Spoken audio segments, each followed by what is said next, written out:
Okay, Kara, are we really going to fall for this? This entirely predictable tweet from the president, the thug tweet. Yeah.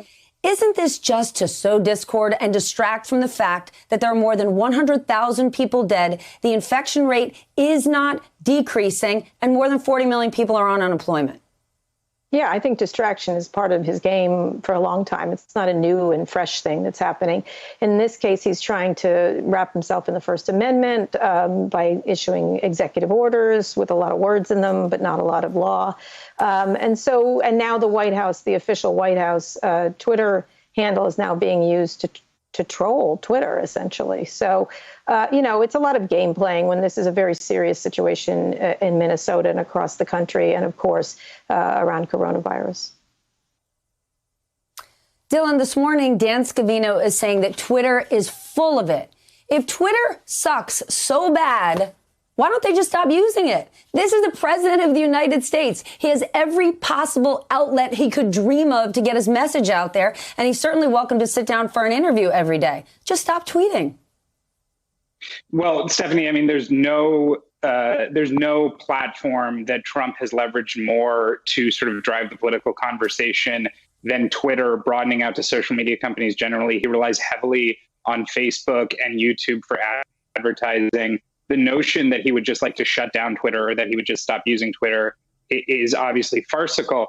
And look, I agree with everything that Kara said. I mean, the president is trolling Twitter and picking a fight with Twitter that is entirely about political theater. Almost certainly nothing is going to come of this executive order in light of the fact that it might not even be legal. And if you actually get into the language, it's largely toothless. When you have a pandemic where more than 100,000 Americans have died and the economy has been ravaged and people are losing their jobs, and a lot of that is on you, it is much easier to pick a fight with social media companies.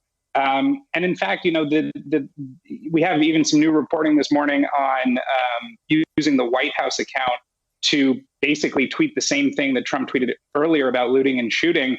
We talked to Twitter about that. They said they're currently reviewing it, and they're likely to place the same label on that tweet that they did on the tweet from the president. And so we're basically going to see this game where the focus of the conversation shifts from what we should be talking about, and what you're talking about, which is coronavirus, what's happening in Minneapolis. And we're going to see more and more time spent on this sort of tension between Trump and Twitter that, again, is largely just political theater.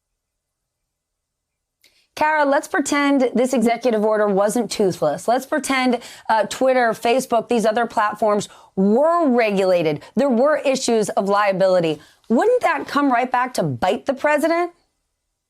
Well, the question of liability is two different things. So that's the problem. This is all being conflated together. There's third-party liability on the platform, and then there's this. Now, if they want to sue Twitter, they may not have immunity for putting these tags on, by the way, but they can sue Twitter. The president can sue Twitter and say that this is libelous, what they're doing, and then he'd lose because it's factually correct. You win when it's factually correct. And so there's a lot of things they're conflating here in order to make it simplistic, including not understanding what the First Amendment says. And the president promised to preserve, protect, and defend the Constitution. He should actually read it. And what it says is Congress shall make no law, not Twitter and others. And, the ability to change statutes by executive order, from what I understand from lots of very smart legal people, is that you can't do it this way. And of course, Congress could do this. They could look at Section 230. They can do a lot of things, but that's the process of this.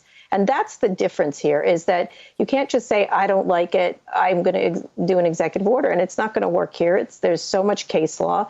There's so much that needs to go through before 230 is challenged. And so we'll see what happens. But this is just a game. This is just a ridiculous game and a waste of time in the middle of a crisis. And we don't just have the coronavirus crisis. We have this terrible situation in Minnesota and across the country. And that's what needs to be addressed. And of course, this president doesn't want to do that. Hey there, I'm Chris Hayes from MSNBC. Thanks for watching MSNBC on YouTube. If you want to keep up to date with the videos we're putting out, you can click subscribe just below me, or click over on this list to see lots of other great videos.